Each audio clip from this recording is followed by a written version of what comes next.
les poufis. La dernière note, elle était vraiment semblable à celle de Beyoncé. J'espère que vous allez bien et on se retrouve pour une nouvelle vidéo YouTube. Et là, je sais que vous êtes en train de vous dire, mais elle est sérieuse, elle est archi belle, sa chambre, c'est un capharnaüm. Shut up, please. En fait, c'est tout simplement parce que je suis en train de faire le ménage, donc j'ai ramené le linge et je fais mes valises. Et je suis trop contente de prendre un petit peu de répit pour les gros. Et en fait, aujourd'hui, je me suis dit, tiens, vu que j'ai pas envie de m'asseoir et j'ai ma valise à finir, et ce soir, je ne suis pas dispo. Ouais, non, par contre, ta gueule. Bah, je me suis dit, je vais faire ma valise avec vous et on va parler des troubles alimentaires. Alors, petit warning, TW, etc. Je n'ai jamais consulté de médecin. Vous n'êtes pas des docteurs, je ne vous ai pas demandé de diagnostic. Et ne faites pas ce que je vais faire. J'ai les lèvres secs, ça ne va pas du tout. J'ai l'impression que j'ai de la craie. Ils sont géniaux, hein, les Lanolips. Ils sont géniaux. Donc bref, faites attention à vous, ne faites pas pareil, c'est uniquement ma relation et ne faites surtout pas le same. Et les enfants, ne regardez pas cette vidéo. Allez, salut, on commence. Déjà, pardonnez-moi si on est un peu loin et si je vous tourne un peu le dos.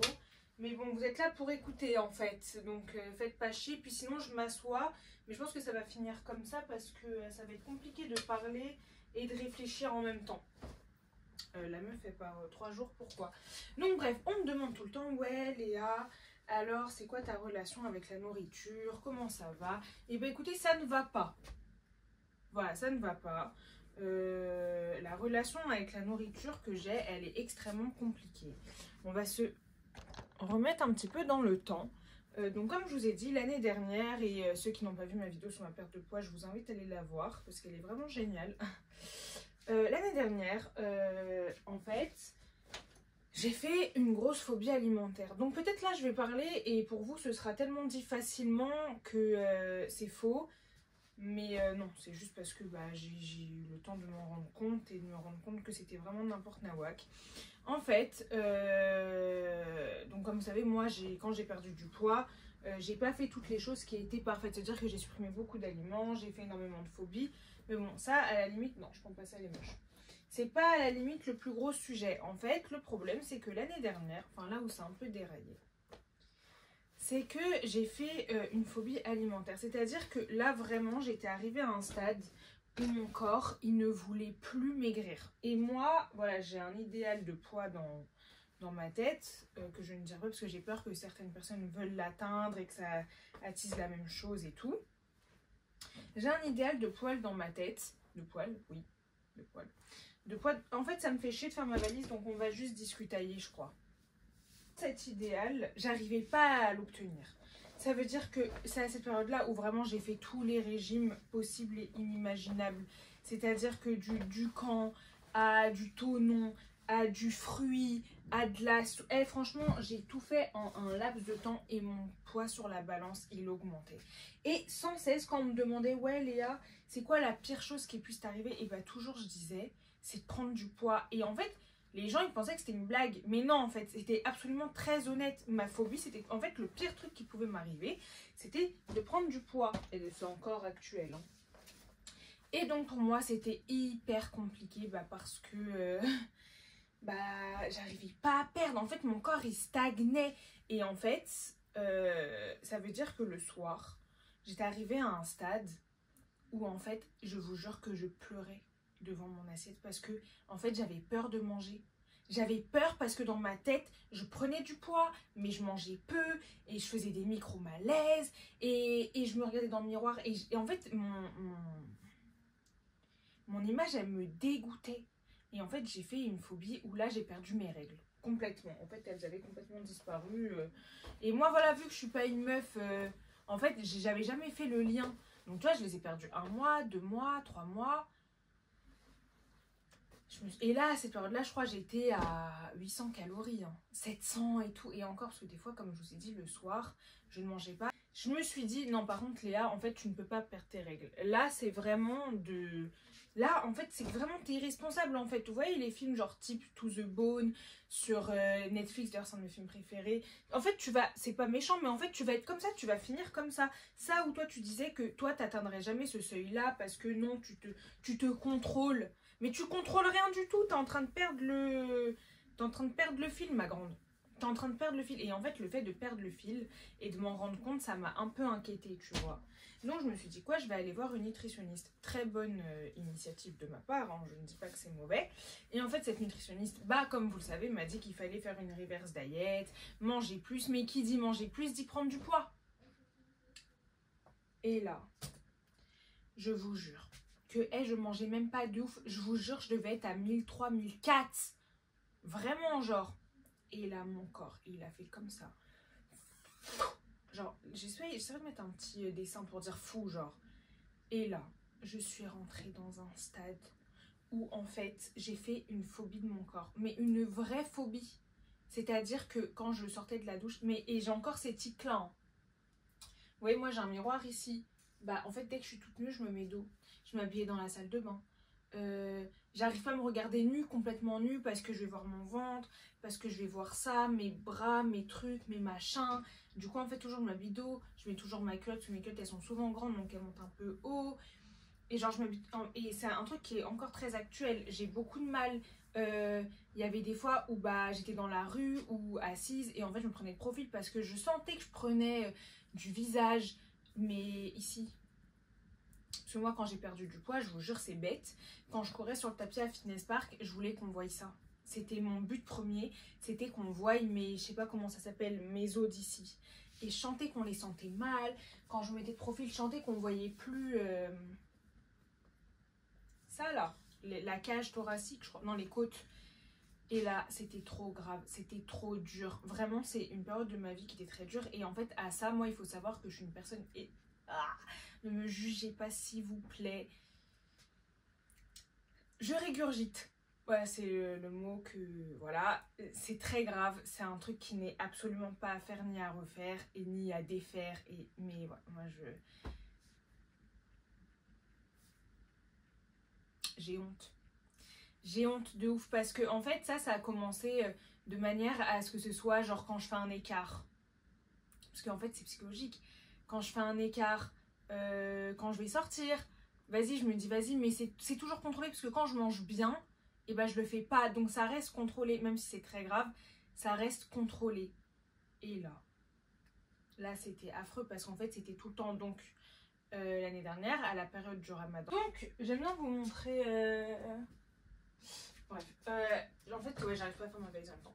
À la période du Ramadan, du coup, bah, je faisais le Ramadan. Et en fait, le problème, c'est que je régurgitais tous les soirs. Et dès que je mangeais, en fait, je n'arrivais pas parce que, en fait, c'est le sentiment de trop plein dans le ventre. La sensation d'être pleine, j'ai énormément de mal à l'assimiler. En fait, j'aime pas être pleine, ça me dérange énormément. Et en fait, c'était tellement fréquent qu'en fait, bah, j'avais les amygdales complètement gonflées, j'avais mal à la gorge. Et comme toute personne qui est logique, j'ai dit quoi? J'ai dit bon, là, je peux plus, en fait, je suis en train de me mettre en danger. Donc, je vais arrêter. Donc, j'ai arrêté. Donc, j'ai repris mon coach qui me connaît depuis des années, mais que j'arrête, je recommence, j'arrête, je recommence. Et là, en fait, je lui ai dit, bon, écoute, moi, je veux perdre du poids. Là, dans tout ça, le point fort, c'est que j'ai réussi à manger un peu de féculents.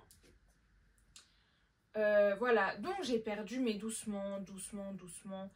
Et en fait, je sais pas si cette vidéo elle aura un sens, mais je pense que c'est le fait de s'exprimer peut-être qui fait du bien, peut-être que vous allez vous reconnaître. Je sais pas si elle a un sens seulement pour répondre aux questions. Non, ça va pas mieux. Déjà, je régurgite beaucoup plus qu'avant. C'est très grave, en fait, j'ai perdu complètement le fil. Je vous jure, j'ai l'impression que quand j'ai pris du poids, j'ai un truc dans mon cerveau qui a pété. Et c'est pas du tout une blague.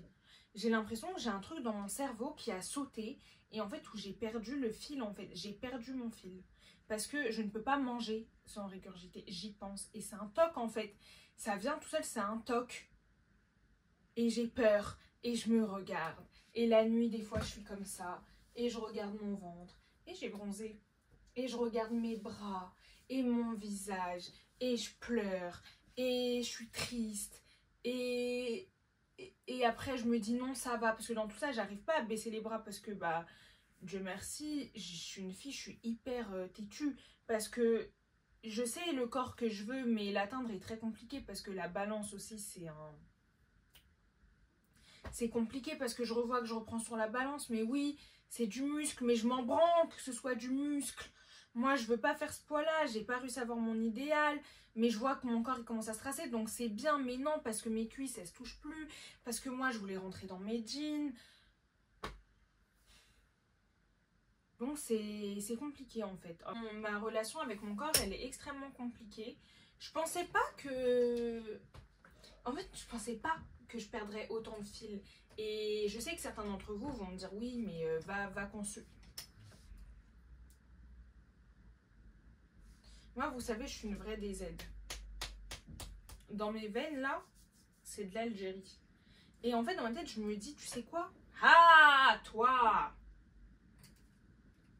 T'arrives à te mettre dans cette merde-là, et bah tu vas en sortir toute seule. On t'a prévenu, tout le monde te l'a dit, t'as pas écouté, t'as cru que t'étais plus forte que tout le monde et que ton cerveau était... Et bah tu vas sortir de là toute seule.